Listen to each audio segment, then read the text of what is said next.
ಕಾಂಗ್ರೆಸ್ ಸರ್ಕಾರಕ್ಕೆ ಇವತ್ತಿಗೆ 2.5 ವರ್ಷ ತುಂಬಿದೆ. 2.5 ವರ್ಷ ತುಂಬುವಷ್ಟರಲ್ಲೇ ಪವರ್ ಶೇರಿಂಗ್ ಫೈಟ್ ಜೋರಾಗಿತ್ತು. ಪವರ್ ಶೇರಿಂಗ್ ವಾರ್ ಮಧ್ಯೆ ಸಿಎಂ ಹೇಳಿಕೆ ಕೂಡ ಸಂಚಲನ ಕಾರಣವಾಗ್ತಿದೆ. ನಿನ್ನೆಯಷ್ಟೇ 17ನೇ ಬಜೆಟ್ ಮಂಡಿಸುವ ಬಗ್ಗೆ ಸಿಎಂ ಮಾತನಾಡಿದ್ರು. ಇವತ್ತು ನವೆಂಬರ್ ಕ್ರಾಂತಿಯೂ ಇಲ್ಲ, ಭ್ರಾಂತಿಯೂ ಇಲ್ಲ ಅಂತ ಹೇಳಿ ಅದೇ ಸಿದ್ದರಾಮಯ್ಯನವರು ಹೇಳ್ತಿದ್ದಾರೆ. ಪವರ್ ಶೇರಿಂಗ್ ಬಗ್ಗೆ ನಾನಾ ಚರ್ಚೆ ಆಗ್ತಾ ಇದೆ ಅಂತ ಹೇಳಿ ಸಿಎಂఏ ಒಪ್ಪಿಕೊಂಡಿದ್ದಾರೆ.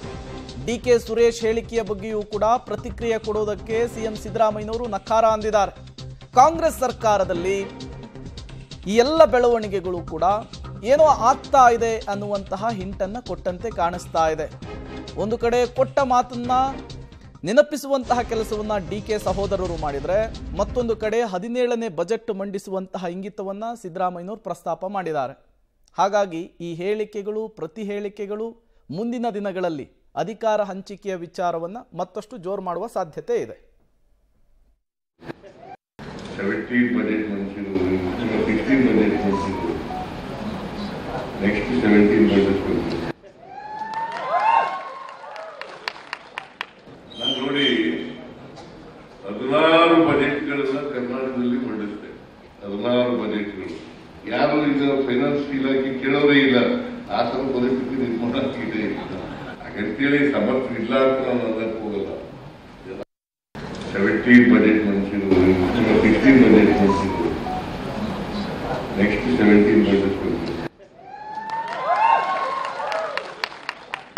ನಾನು ನೋಡಿ 16 ಬಜೆಟ್ಗಳನ್ನ ಕರ್ನಾಟಕದಲ್ಲಿ ಮಂಡಿಸಿದೆ. 16 ಮತ್ತಷ್ಟು ಡೀಟೇಲ್ಸ್ ಕೊಡೋದಕ್ಕೆ ಸುಖೇಶ್ ನೇರ ಸಂಪರ್ಕದಲ್ಲಿ ಜಾಯಿನ್ ಆಗಿದ್ದಾರೆ. ಸುಖೇಶ್, ದೇವರಾಜ್ ಅರಸು ಅವರ ದಾಖಲೆಯನ್ನು ಮುರಿಯೋದಕ್ಕೆ 2 ತಿಂಗಳು ಬಾಕಿ ಇದೆ. ಈಗಾಗಲೇ ರಾಜ್ಯ ಕಾಂಗ್ರೆಸ್ ಸರ್ಕಾರಕ್ಕೆ 2.5 ವರ್ಷ ತುಂಬಿದೆ. ಈ ಸಂದರ್ಭದಲ್ಲಿ ಸಿದ್ದರಾಮಯ್ಯನವರು 17ನೇ ಬಜೆಟ್ನ ಆಸೆಯನ್ನು ವ್ಯಕ್ತಪಡಿಸಿದರೆ, ಈ ಕಡೆ ಡಿಕೆ ಬ್ರದರ್ಸ್ ಕೊಟ್ಟ ಮಾತನ್ನ ಪ್ರಸ್ತಾಪಿಸುವಂತಹ ಕೆಲಸವನ್ನು ಮಾಡ್ತಾ ಇದ್ದಾರೆ. ಹಾಗಾಗಿ ಮುಂದಿನ ದಿನಗಳಲ್ಲಿ ಅಧಿಕಾರ ಹಂಚಿಕೆಯ ವಿಚಾರದಲ್ಲಿ ಜಟಾಪಟಿ ಜೋರಾಗುವಂತಹ ಮುನ್ಸೂಚನೆನ ಇವೆಲ್ಲವೂ ಅಂತ ಹೇಳಿ.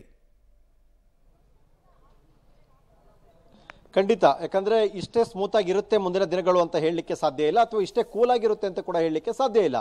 ಸಹಜವಾಗಿಯೇ ಪ್ರಶ್ನೆಗಳು ಹೇಳ್ಬೋದು ಅಥವಾ ಪ್ರತಿಕ್ರಿಯೆಗಳು ವ್ಯಕ್ತವಾಗ್ತಾ ಹೋಗ್ಬೋದು. ಹಾಗಾಗಿ ಈಗ ಡಿ ಕೆ ಸಹೋದರರು ಈ ಕ್ಷಣಕ್ಕೆ ಅವರು ತಮ್ಮ ಧ್ವನಿಯನ್ನ ಒಂದೆರಡು ಮಾತುಗಳ ಮೂಲಕ ವ್ಯಕ್ತಪಡಿಸ್ತಾ ಹೋಗ್ತಾ ಇದ್ದಾರೆ. ಆದರೆ ಮುಖ್ಯಮಂತ್ರಿಗಳು ಅದನ್ನು ಹೇಗೆ ಸ್ವೀಕರಿಸ್ತಾರೆ, ಯಾಕಂದ್ರೆ ನಿನ್ನೆ ಅವರು ಆಡಿರುವಂತಹ ಮಾತು 17ನೇ ಬಜೆಟ್ ಅನ್ನು ಕೂಡ ಮಂಡಿಸ್ತೀನಿ ಅನ್ನುವಂಥದ್ದು. ಅಂದ್ರೆ ಇನ್ನು ನೆಕ್ಸ್ಟ್ ಫೆಬ್ರವರಿ ಎಂಡ್ ಮಾರ್ಚ್ಗೆ ಬಜೆಟ್ ಮಂಡನೆ ಬರುತ್ತೆ, ಅಲ್ಲಿವರೆಗೂ ನಾನು ಇರ್ತೀನಿ ಅನ್ನುವಂಥದ್ದು ಒಂದು ರೀತಿಯ ಸೂಚ್ಯವಾಗಿ ತಿಳಿಸಿದಂತೆ ಇತ್ತು. ಹಾಗಾಗಿ 17ನೇ ಬಜೆಟ್ ಅನ್ನು ಮಂಡಿಸುವುದು ಅನ್ನುವಂಥದ್ದು ಇದು 2.5 ವರ್ಷದ ಕ್ರಾಂತಿಯ ವಿಚಾರ ಅಲ್ಲ, ಇದು ಬಹುತೇಕ 3 ವರ್ಷದ ಗಡಿಗೆ ಹೋಗಿ ನಿಲ್ಲೋದ್ರಲ್ಲಿ ಯಾವುದೇ ಅನುಮಾನ ಇಲ್ಲ.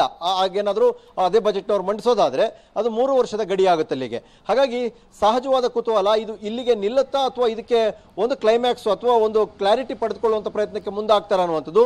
ಬಹುತೇಕ ಈ ತಿಂಗಳ ಅಂತ್ಯದಲ್ಲಿ ದೆಹಲಿ ಚಲೋ ನಡೆಯುವಂತ ಸಾಧ್ಯತೆ ಇದೆ, ಸಿಎಂ ಮತ್ತು ಡಿಸಿಎಂ ಇಬ್ಬರದು ಕೂಡ. ಅಲ್ಲಿ ಹೈಕಮಾಂಡ್ ನ ಸಂಧಾನ ಸೂತ್ರ ಏನು ಅನ್ನೋದ್ರ ಮೇಲೆ ಎಲ್ಲವೂ ಕೂಡ ಒಂದು ತೀರ್ಮಾನ ಆಗುವಂತ ಸಾಧ್ಯತೆಗಳೇ ಹೆಚ್ಚಾಗಿ ಕಾಣಿಸ್ತಾ ಇದೆ. Prem, okay, thank you Sukhesh ತಮ್ಮೆಲ್ಲ ಮಾಹಿತಿಗಾಗಿ. ಈಗಾಗಲೇ ಒಂದು ಸಾರಿ ದೆಹಲಿ ಯಾತ್ರೆಯನ್ನ ಮುಗಿಸಿ ಬಂದಿದ್ದಾರೆ ಇಬ್ಬರು ನಾಯಕರು. ಅಲ್ಲಿ ಇನ್ನೂ ಕೂಡ ಇತ್ಯರ್ಥವಾದಂತೆ ಕಾಣಿಸ್ತಾ ಇಲ್ಲ. ಮುಂದಿನ ತಿಂಗಳು ಸಂಕ್ರಾಂತಿ ಅಷ್ಟೊತ್ತಿಗೆ ಮತ್ತೆ ದೆಹಲಿ ಪರೇಡ್ ಅನ್ನು ನಡೆಸಿ ಈ ಹಗ್ಗ ಜಗ್ಗಾಟದ ವಿಚಾರದಲ್ಲಿ ಯಾರ ಕೈ ಮೇಲಾಗುತ್ತೆ ಅನ್ನೋದನ್ನ ಕಾದು ನೋಡಬೇಕಿದೆ. ಬಟ್ ಈ ಹೇಳಿಕೆಗಳು, ಪ್ರತಿ ಹೇಳಿಕೆಗಳು ರಾಜ್ಯ ಕಾಂಗ್ರೆಸ್ನಲ್ಲಿ ಏನೋ ಒಂದಾಗುತ್ತೆ ಅನ್ನುವಂತಹ ಸುಳಿವನ್ನಂತೂ ಪಕ್ಕಾ ಕೊಡ್ತಾ ಇದೆ.